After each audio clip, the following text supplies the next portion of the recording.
What's up, guys? Welcome back to my channel. So this project is it's going to be out of maple. It's going to be a coffee table. I got to look at the measurements. I'm pretty sure it's like 43 and a quarter by 43 and a quarter, 18 inches tall. Follow along, leave a comment. Any questions, let me know, and I'll do my best to answer.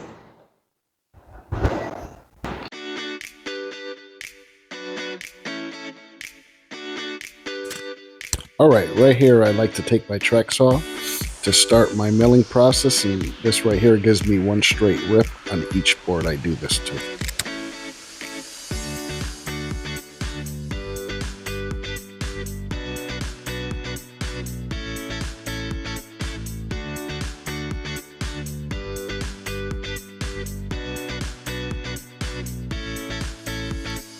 And if you don't have a track saw, there's other options you could go with. I mean, before this one, I had the Kreg AccuCut, and I just hooked up my circular saw to that system. Worked very well, but I always wanted a track saw, so I did go with the Festool. This is the TS60.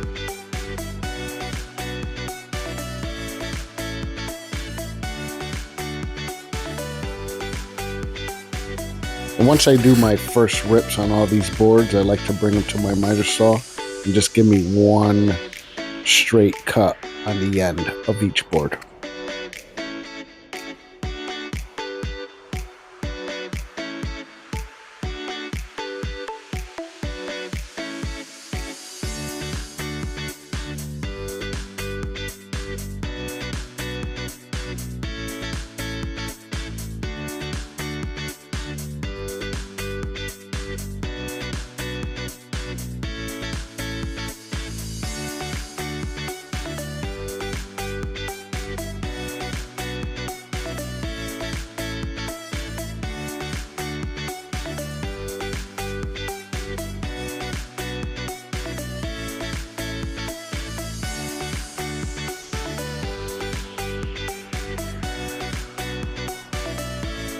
So with this rough lumber, I like to take little passes as I'm cutting it, because a lot of times if you have a rough lumber like this and you try to make one solid rip right there, you get some kickback.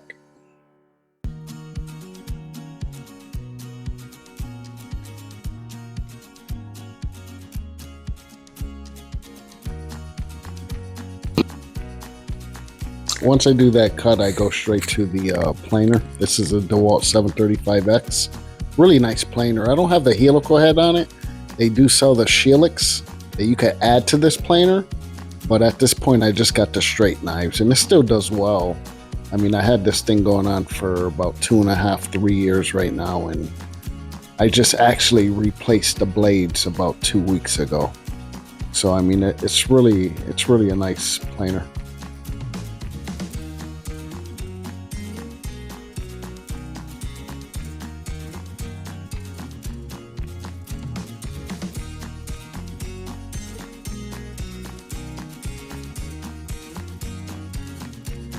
So if you see how wide these boards are, I do have a jointer that I could use to get like a straight edge or a flat face as well.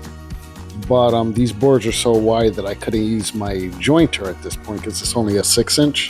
And that's why typically I go straight to the track saw like I did in the beginning, just to get me a straight rip.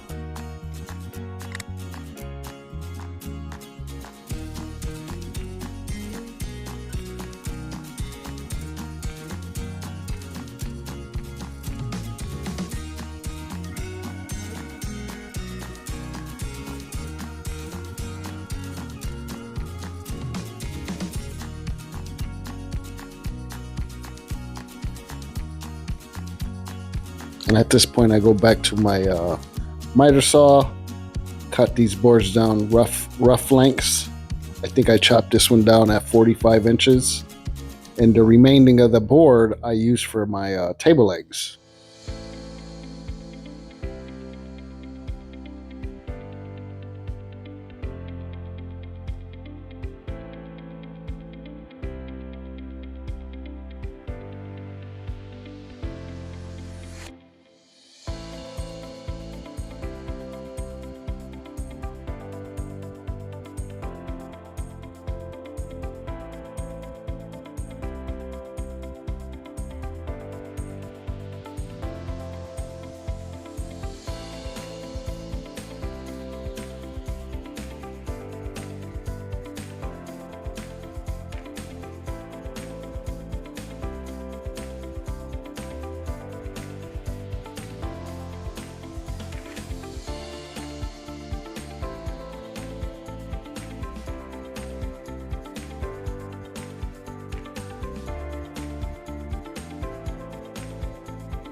Right here, what I'm doing is I'm cutting down the this lumber here for the table legs.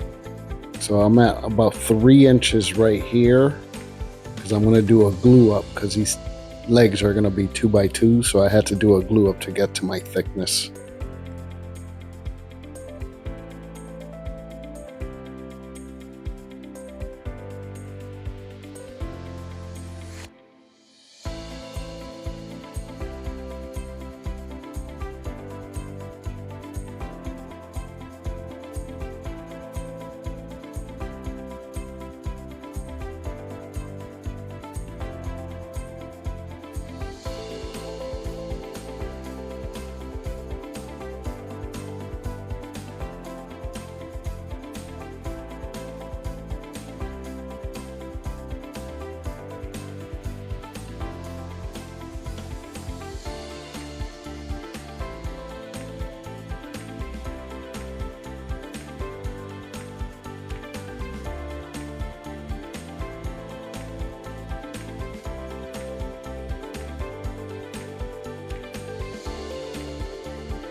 Right here, back to my miter saw station, I got my stop block set at 19 inches just to give these a rough cut. So when I do my glue up, I'll keep them at the 19. But once I'm done with it, I'm going to go 17 and a quarter. So when I add my top, that'll give us the 18-inch total height. And as you see right here on my miter saw station, I do have the stop block. That one is actually from Katz Moses. That's his stop block. Very good, no deflection. Very nice stop block.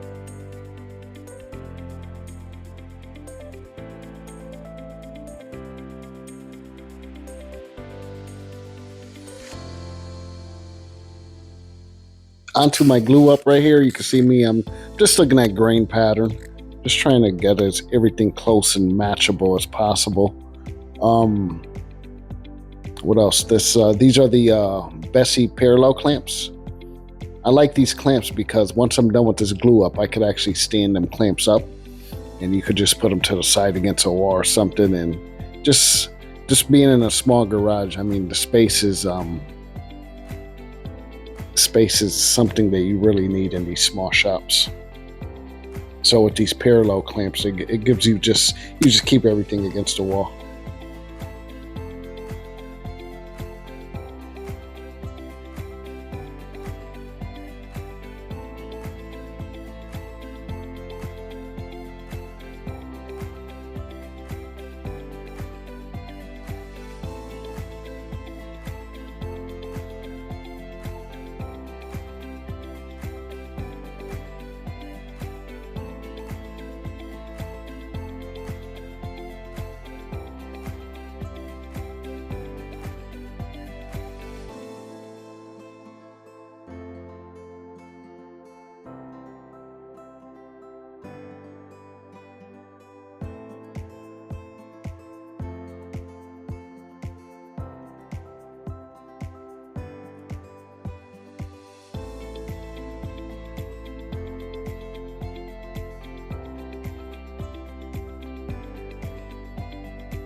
always take time to wipe as much of the glue off as I can. So wiping all this glue off just makes the process easier. So once you get everything out of clamps, you don't have all that dried up glue. Quicker, easier to sand. So that's why I like to take some time to make sure everything's wiped down.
Then we jump onto the jointer. I'm just cleaning up the edges of this glue up on these legs. So I do a nice pass through there. So once you get a nice straight cut, it's easier to true everything up on your table saw. So at that point in time, I'll just go ahead and go down to the table saw, do my 2x2s, final lengths, and get everything ready.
So I found this jointer. This is a Grizzly.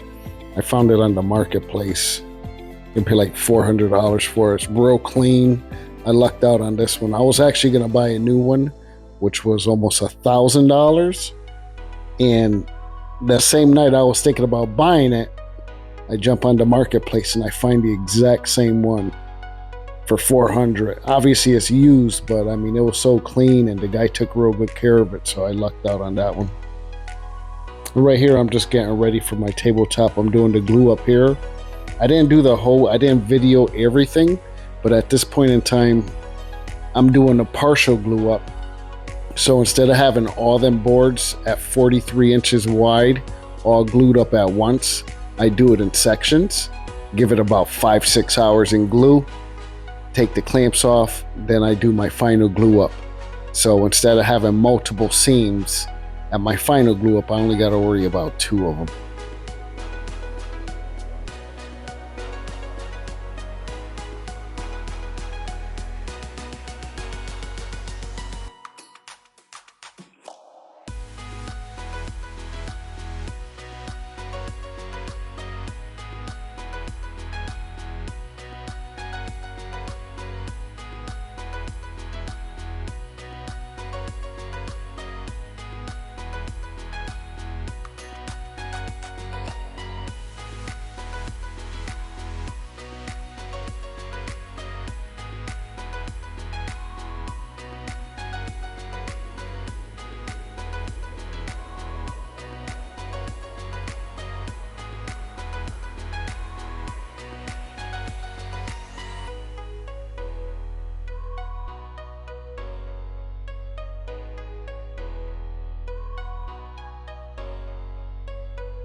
And as I'm talking about this video, I'm realizing all the different angles I've been doing, recording it.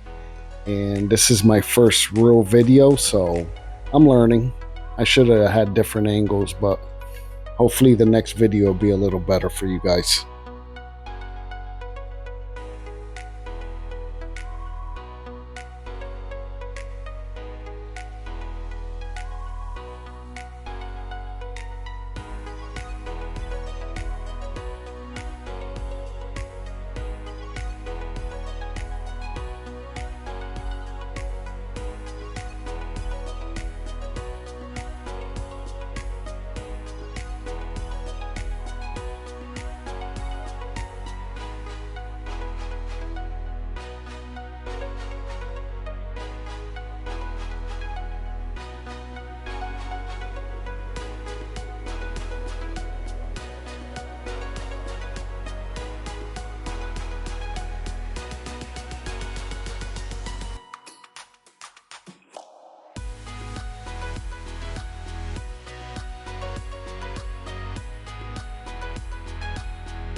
So that's me right there wiping off the glue.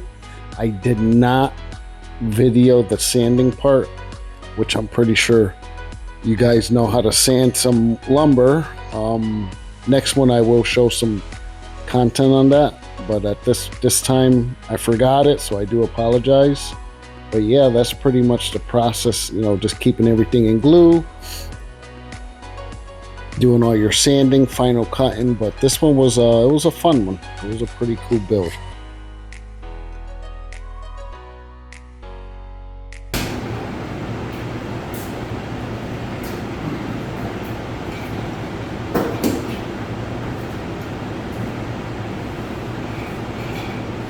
All right, guys, we finally finished this project.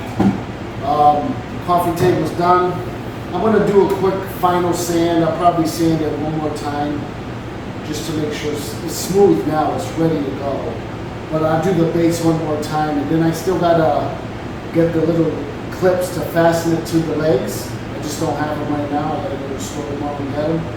But yeah, guys, this was a fun one. Not too long, wasn't too complicated, obviously, as you guys can see, you know. There's tons of ways to do this as well. You could do it with dominoes, you could do it with, you could do it with dowels. You could use a crank jig for the base, but not for the tabletop. I wouldn't do, I see a lot of people, they do their tabletops and they slip in pocket holes. I did that before when I started, but just watching a ton of videos and talking to people, it's not a good idea to do. But dowels would work for that perfectly. And a lot of times if you mill your material down nice and smooth, you could just do a solid glue up and nothing, no dominoes or dowels or anything. Just depends, you know. I prefer to go with a dowel or domino sometimes, but I don't know, it's up to you. But yeah, this was a fun one. My next project should be some cabinet doors. They're gonna be 64 or 65 inches tall. I'm gonna do 2 of them at 16 wide, shaker style, and then I'm gonna build the, what do you call it, the jamb, so you can put them on. And I'll explain it more in the next video to make it make sense a little better. But yeah, if you could, look out for that video. And thank you once again for watching this one. Have a good night.